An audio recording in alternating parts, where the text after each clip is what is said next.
भारत में 18वीं लोकसभा चुनाव का आगाज हो चुका है।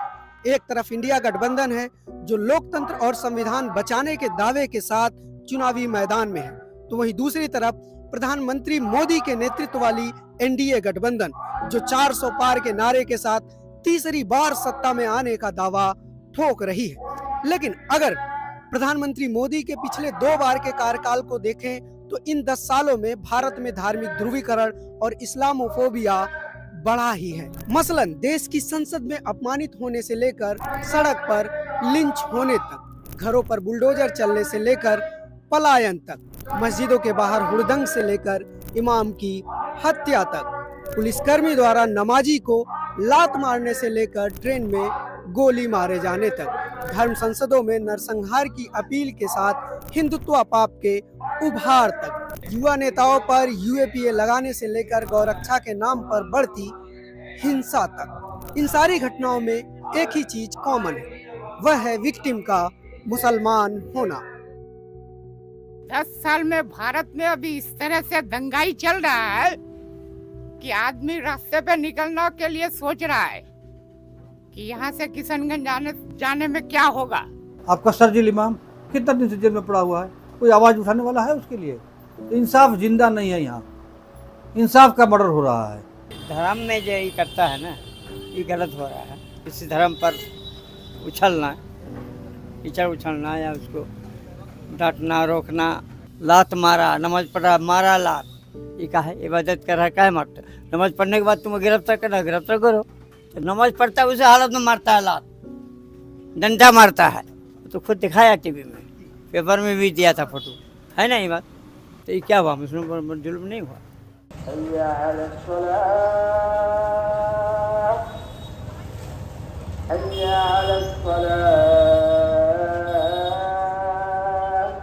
यही कारण है कि करीब 20 करोड़ आबादी वाले भारतीय मुसलमान के भीतर अपने भविष्य और वर्तमान को लेकर चिंता की भावना आज जितनी गहरी है, शायद इतनी कभी ना रही हो। चिंता यही आता है कि आगे क्या होगा नहीं होगा हम लोगों का या मुसलमानों का देश में, यही चिंता होता है। हमारा देश तो यही है ना, हिंदुस्तान है ना। हम दाढ़ी टोपी लगा करके किशनगंज जिला में बहुत आराम से घूमते हैं, लेकिन जब ट्रेनों में सफ़र किया जाता है तो ऐसा लगता है मानो कहीं पर हमारा मोब लिंचिंग हो जाएगा। यहाँ की गवर्नमेंट पुलिस एक तरफा इंसाफ करती है ना। ये अगर जो एनआरसी ये सब अगर होगा, अगर हो गया तो फिर तो 2ym दर्जे का नागरिकता होगा ही मुसलमानों का। हम एक आज़ाद मुल्क में रह के भी आज गुलामी का ज़िंदगी जी रहे हैं। खुलकर हम अपनी आवाज़ को नहीं रख सकते हैं, अपनी बात को नहीं रख सकते हैं। ये कैसा देश है? अनुमान के मुताबिक भारत की 543 लोकसभा सीटों में से 80 सीटें ऐसी हैं जहां पे मुस्लिम वोटर निर्णायक भूमिका निभाते हैं। इसलिए इस चुनाव में यह जानना बेहद जरूरी है कि इस बार मुस्लिम वोटर किन मुद्दों को ध्यान में रख के वोट करने वाले हैं। और यही जानने के लिए हम दिल्ली से 2000 किलोमीटर दूर बिहार के सीमांचल क्षेत्र में आए हैं और साथ ही यह भी जानेंगे कि आखिर इस देश का मुसलमान चाहता क्या है और उसके मन में क्या है। मुसलमान शांति चाहता है, शांति रहे, सब कोई मिल के रहे, देश में जमहूरियत बन के रहे, यही चाहता है। सब हिंदू मुसलमान मिल के रहे, सबका बराबर हक है, हक में कम बेश ना हो, यही चाहता है मुसलमान। मुसलमान क्या चाहेगा? हमारा जो हक हमको मिले, सब मिल के रहे, कोई किसी पर जुल्म ना करे, कोई भी जाति। मुसलमान ये कतई नहीं चाह रहे कि भाई बीजेपी हुकूमत में रहे या कांग्रेस हुकूमत में रहे। मुसलमान में ये चाह रहा है कि हमारा देश सुरक्षित हाथों में रहे। बस मुसलमानों के और कोई ये नहीं है कि भाई हमारा कोई अपना बंदा जाके प्राइम मिनिस्टर बन जाए। मुसलमानों को ये भी शौक नहीं कि हमारा कोई बंदा गृह मंत्री बन जाए। मुसलमानों को बस ये शौक है कि भाई जो भी बंदा कुर्सी पर बैठे वो पीसफुल बंदा बैठे। बिहार में कुल 40 लोकसभा सीट है और मुस्लिम समुदाय की आबादी 17.5% है, जिसमें सीमांचल को मुस्लिम बहुल क्षेत्र में गिना जाता है। सीमांचल में 4 लोकसभा क्षेत्र हैं, किशनगंज, अररिया, कटिहार और पूर्णिया। इनमें मुसलमानों की आबादी क्रमशः 68%, 43%, 45% और 39% है। बिहार जाति आधारित गणना 2022-23 के मुताबिक इस क्षेत्र में मुस्लिम आबादी मुख्यतः 3 जातियों में विभाजित है। सुरजापुरी, जिनकी आबादी 24,46,212 है। शेरशाह आबादी, जिनकी आबादी 13,02,644 है और कुल्हैया जिनकी आबादी 12,53,781 है। ह्यूमन डेवलपमेंट इंडेक्स यानी मानव विकास सूचकांक में बिहार देश का सबसे पिछड़ा राज्य है और यह क्षेत्र बिहार का सबसे पिछड़ा क्षेत्र है। इंफ्रास्ट्रक्चर, आवास, बेरोजगारी, अशिक्षा और पलायन इस क्षेत्र की सबसे बड़ी समस्याएं हैं। अभी इस वक्त जिस पुल पर मैं खड़ा हूं, इस पुल का नाम खड़खड़ी भेबड़ी पुल है और यह पुल महानंदा नदी पर बना है। यह पुल बांस से बना है और करीब 7 पंचायतों की 50,000 आबादी को किशनगंज जिले से जोड़ता है। इस क्षेत्र में बांस से बना यह इकलौता पुल नहीं है, इसके अलावा और भी कई सारे पुल हैं। इन 7 पंचायतों की करीब 50,000 आबादी के लिए यह पुल ही इकलौता साधन है। इस पुल पर 4 पहिया गाड़ी नहीं आ सकती, केवल मोटरसाइकिल, साइकिल और पैदल आ सकते हैं। इस पुल से उतरने के बाद लोगों को इस रेत से होते हुए लंबी दूरी तक जाना होता है, जिसके बाद आगे ई रिक्शा मिलता है। सब्जी वाले जो अभी सब्जी लेके जा रहे हैं ना, अगर उस पार से 20 रुपये किलो उठाता है तो सीधा ये लोग 30 रुपये किलो बेचता है। महंगाई खाना पड़ता है हम लोगों को। क्यों खाना पड़ता है कि इन लोगों का भी मजबूरी है। ये लोग जो अभी 20 रुपये किलो में इतना रेता में चल के लेके जाता है तो परेशानी है ना, 2 पैसे के लिए ले जाता है। तो इन लोगों के कारण से, इस नदी के कारण से हम लोगों को महंगाई खाना पड़ता है, क्योंकि हर आदमी को किशनगंज जिला जाने के लिए सबको परेशानी रहता है। डॉक्टर वहीं पे, हॉस्पिटल वहीं पे, हर कुछ वहीं पे, पैसे का व्यवस्था वहीं पे, बैंक उधर ही है, ATM उधर ही है, सब कुछ उधर ही है। इस पर खारुदा पंचायत में हम लोगों का कुछ ही नहीं है। हम लोग जिंदगी जो अभी काट रहे हैं ना, जो पंछी उड़ के अपना पेड़ में जाके बैठ जाते हैं, तो इस तरीके से हम लोग यहाँ पे जिंदगी अपना गुजारते हैं। हम लोगों का बाप दादा का टाइम में पुल ब्रिज नहीं बना तो कोई दिक्कत नहीं है। हम लोग ये सोचते हैं कि हम लोग भी मर जाएंगे तो भी दिक्कत नहीं है। अभी जो हमारे बाल बच्चे पैदा हुए हैं वो लोग कैसे गुजरेंगे, कैसे जिएंगे इस चीज़ों को। 3-4 मरतबा ऐसा भी हुआ है कि कश्ती पानी में डूब गया, 5-5, 6-6, 7-7, 10-10 आदमी भी मर गए हैं। इससे पहले भी हादसा हुआ है, 4-5 आदमी डूब के मर गए हैं, आप सुने होंगे। तो इसको सरकार के कोई ये नहीं है कि हमारी मजबूरी परेशानी क्या है। हम तो यही चाहते हैं कि हमको सुविधा चाहिए, पुल बन जाए तो हमको यहाँ से लेके जितने भी बस्ती हैं, जिला है, 8-8, 10-10 सबके लिए आसानी हो जाएगी। बाढ़ प्रभावित क्षेत्र होने के कारण यहाँ के लोग हर साल तबाही झेलते हैं। बिहार जाति आधारित गणना 2022-23 के मुताबिक इस क्षेत्र की करीब 68 से 75% मुस्लिम आबादी के पास अपना पक्का घर नहीं है। इसलिए यहाँ के लोग इस तरह के बांस, टीन और फूस से बने मकानों में रहने को मजबूर हैं। मोहम्मद तफज्जुल और यूनुस ने 2 साल पहले PM आवास योजना के लिए आवेदन किया था, लेकिन उन्हें अभी तक पक्का घर नहीं मिला है। आवास नहीं मिला है। वही तो बोले कि हम लोग को 2 साल पहले हमको लिख पढ़ के ले गया निम्बर साहब, तो वो जो है बोला कि पूछे तो बोला कि हम अभी कोई सरकारी फंड नहीं आया ब्लॉक में। तो पहले बोला था कि आप लोगों को घर मिलेगा। हाँ, पहले बोला था कि मिलेगा।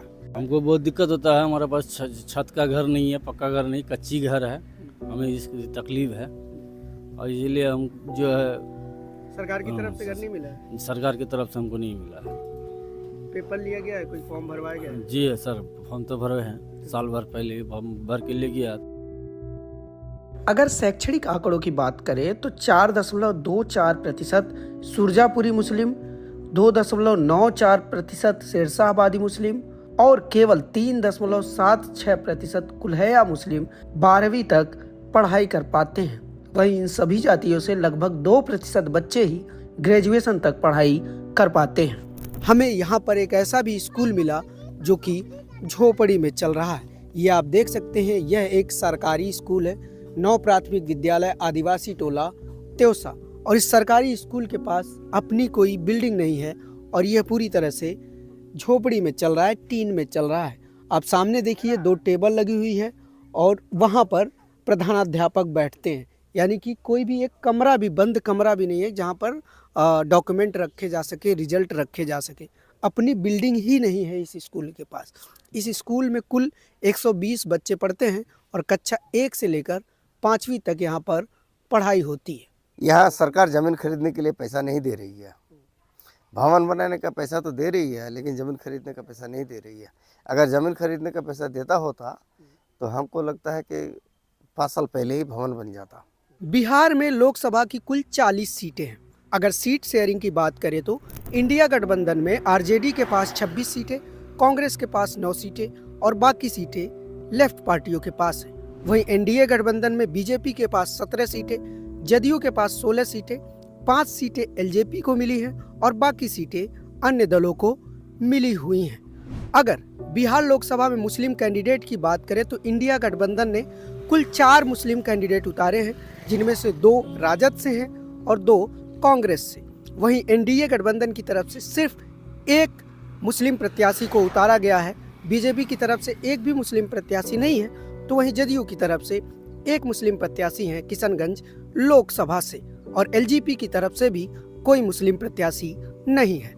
अगर सीमांचल क्षेत्र में बात करें तो यहाँ की 4 लोकसभा सीटों में से 3 सीटों पर इंडिया गठबंधन ने मुस्लिम कैंडिडेट उतारा है, जबकि एनडीए गठबंधन की तरफ से सिर्फ 1 सीट पर मुस्लिम कैंडिडेट उतारा गया है। किशनगंज लोकसभा क्षेत्र बिहार का इकलौता लोकसभा क्षेत्र है जहां पर इंडिया और एनडीए गठबंधन दोनों की तरफ से मुस्लिम कैंडिडेट को उतारा गया था। इसका दूसरा फैक्टर यह भी है कि चूंकि किशनगंज लोकसभा में मुसलमान समुदाय की आबादी करीब 68% है।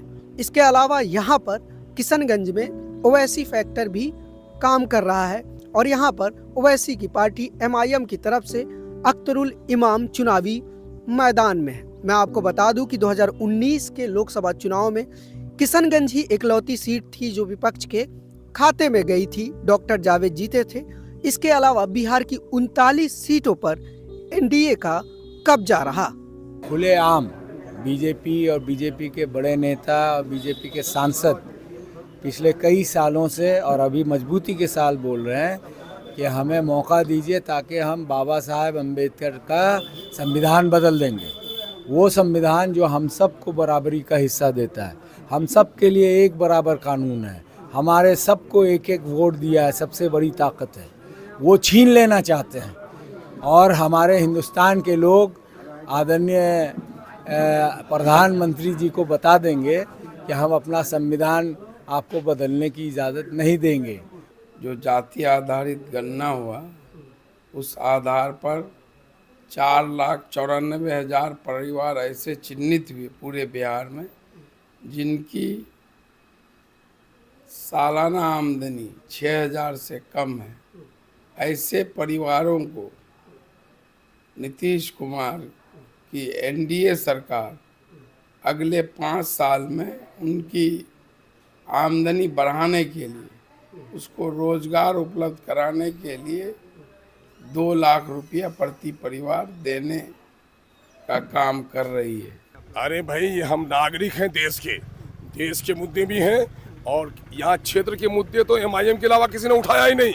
MIM तो कह रही है कि दफा 371 लागू करके स्पेशल पैकेज दो हमको। ये जुमला किसी को आया? ये ठगने वाले लोग, जो लोग दिल्ली में बैठ के रहे, हमारा वोट लेकर हुकूमत बनाए, हमारा टैक्स लेकर के दिल्ली को और पटने को सजाया, उसने कभी हमारी नदियों पर पुल बनाने के बारे में सोचा? ये नदियों का पुल हो या यहाँ प्रति व्यक्ति आय बढ़े, यहाँ कारखाना लगे, अलीगढ़ की जमीन बने। भाजपा के उस नेता से पूछे, नरेंद्र मोदी के चमचे से, कि क्या ऐसा कुछ कभी कर सका? किसी मजहब के नाम पर पार्टी को वोट मांगना हक नहीं है इस मुल्क के अंदर। जमहूरी मुल्क है। अगर जो कहता है कि हम मुसलमानों की पार्टी हैं, हम तुम्हारे लिए काम कर रहे हैं, वो कभी कामयाब नहीं हो सकता है। यही उनकी गलत फहमी है। आज उनको क्या ज़रूरत है सीमांचल में आने के लिए? 10 सीटों के अंदर जहां मुस्लिम आबादी है, उनको यहीं जो है इलेक्शन लड़ने का मौका मिल रहा है। हमारे वोट का बिखार पैदा करने के लिए क्या ज़रूरत है? आज़ादी के बाद से यहाँ पर सेकुलर पार्टी यहाँ पर एक मुस्लिम उम्मीदवार को ये बना रहा है। क्या जावेद साहब हमारे बेहतर नहीं है? इससे पहले मौलाना असरार साहब बेहतर नहीं थे? वो आने का मकसद ये है, हमारे वोट को बिगाड़ना चाहते हैं ये लोग। बिल्कुल गलत फहमी है। अररिया के अंदर क्या ज़रूरत है उनको? कटिहार में क्या ज़रूरत है? हमने यूपी के अंदर देखा, उत्तर प्रदेश के अंदर उन्होंने थोड़ा थोड़ा वोट लिया और फिरका परस्त को ताकत मिली और दूसरे सेकुलर पार्टियों को वहाँ मुँह की खाना पड़ा। अगर अररिया लोकसभा क्षेत्र की बात करें तो वहाँ पर आरजेडी की तरफ से शाहनवाज आलम को प्रत्याशी बनाया गया है, जो कि पहले MIM से विधायक चुनकर आए थे 2020 के इलेक्शन में। हालांकि उन्होंने बाद में आरजेडी का दामन थाम लिया था और मंत्री बने थे। वहीं जदयू की तरफ से प्रदीप कुमार सिंह को उम्मीदवार बनाया गया है। अगर आप नहीं लोग में मालिक है, आप लोग ताकत देते तभी ना हम लोग लड़ते हैं।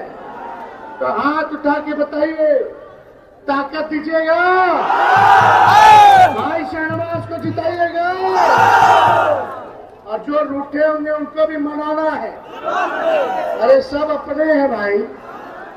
वहीं पूर्णिया लोकसभा क्षेत्र की बात करें तो वहां पर एक भी मुस्लिम कैंडिडेट को टिकट नहीं दिया गया है। आरजेडी की तरफ से हाल ही में जदयू छोड़कर आरजेडी में शामिल हुई बीमा भारती को लोकसभा कैंडिडेट बनाया गया है। तो वहीं दूसरी तरफ जदयू की तरफ से यहाँ पर से एमपी रहे संतोष कुमार कुशवाहा को फिर से टिकट दिया गया है। लेकिन पूर्णिया सीट में एक इंडिपेंडेंट फैक्टर भी है, पप्पू यादव का। पप्पू यादव भी यहाँ पर पहले कांग्रेस से टिकट पाने की आस में थे, लेकिन उन्हें टिकट नहीं दिया गया, जिसके बाद उन्होंने इस सीट से अकेले ही इंडिपेंडेंट ताल ठोक दी है। मुद्दा क्या रहेगा? विकास ही मुद्दा है, और पूर्णिया में विकास जो 10 साल में नहीं हुआ है आप किसी से पूछ लीजिएगा। सीमांचल का जो मामला है, यहाँ पर एक एयरपोर्ट चालू नहीं हुआ है यहाँ पर, तो बहुत सारा समस्या है जो नहीं हुआ है।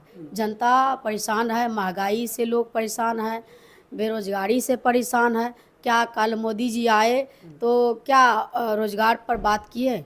जो महंगाई है उस पर बात हुआ? जदयू प्रत्याशी संतोष कुमार कुशवाहा ने बताया कि प्रधानमंत्री मोदी और मुख्यमंत्री नीतीश कुमार के निर्देश में वह बिहार की सभी सीटें जीतेंगे। साथ में देश भर में 400 से ज्यादा सीटें इंडिया गठबंधन के खाते में आएंगी। पूर्णिया में अब 400 पार का नारा तो मोदी जी का है, और यहाँ पे गठबंधन का ये है। हाँ, अब देखिए क्या होता है। लोग तो कहता है कि हमको कैंडिडेट देखना है, जो यहाँ का बता रहे हैं शुरू से ही कैंडिडेट पे ज़्यादा डिपेंड करता है। 2014 में संतोष कुशवाहा जीता, जबकि मोदी का पूरा लहर था। पप्पू सिंह यहाँ से कैंडिडेट था, लेकिन लोगों ने एंटी वोट किया, मोदी जी के लहर को नहीं माना। और हाँ, 19 में जो है वो मान के चलिए मोदी जी का लहर में निकल गया। कटिहार लोकसभा क्षेत्र से कांग्रेस ने 5 बार के सांसद तारिक अनवर को प्रत्याशी बनाया है। वहीं जदयू ने इस सीट पर दुलाल चंद गोस्वामी को प्रत्याशी बनाया है। बिहार में लोकसभा की 40 सीटों में से 31 सीटें ऐसी हैं जहां हिंदुओं की संख्या 40% से ज्यादा है। वहीं 9 सीटें ऐसी हैं जहां पर मुस्लिम समुदाय की आबादी 20% से ज्यादा है। 2019 में एनडीए गठबंधन ने सभी हिंदू बहुल सीट पर और 9 में से 8 मुस्लिम बहुल सीट पर जीत दर्ज किया था। तो वहीं राजद कांग्रेस गठबंधन ने केवल 1 सीट किशनगंज पर जीत दर्ज किया था। लोक नीति CSDS की इस साल की रिपोर्ट के मुताबिक 2019 के लोकसभा इलेक्शन के बाद मुस्लिम वोटरों ने उस विपक्षी पार्टी को सबसे ज्यादा वोट किया जिसमें बीजेपी को हराने की संभावना नजर आ रही थी। 2020 के बिहार विधानसभा चुनाव में 77% मुस्लिम मतदाताओं ने महागठबंधन को वोट किया। 2021 के पश्चिम बंगाल विधानसभा चुनाव में 75% मुस्लिम मतदाताओं ने TMC को वोट किया। वहीं 2022 के उत्तर प्रदेश विधानसभा चुनाव में 79% मुस्लिम मतदाताओं ने समाजवादी पार्टी को वोट किया। अगर इस ट्रेंड को बरकरार रखते हुए मुस्लिम वोटर इस बार इंडिया गठबंधन को वोट करते हैं तो एनडीए की मुश्किल थोड़ी बढ़ सकती है। 2024 के लोकसभा इलेक्शन में मुस्लिम वोटर्स का फैक्टर कितना काम करता है, इस बात का फैसला 4 जून को ही होगा। लेकिन मैं आपको बता दूं कि यह वीडियो रिपोर्ट सिर्फ और सिर्फ आपके सहयोग से संभव हो पाई है। अगर आप चाहते हैं कि हम लोकसभा चुनाव का कवरेज जारी रखें तो newslaundry.com पर जाएं और वहां पर चल रहे सेना प्रोजेक्ट को सहयोग करें। न्यूज लॉन्ड्री के लिए अनमोल प्रीतम, Seemanchal, Bihar. This election season, your right to choose puts you at the heart of it again. We'd like to be your eyes and ears. Choose the journalism and media that serves democracy and you. Simply log on to newslaundry.com/2024 election fund and choose an amount of your choice for the reports of your choice.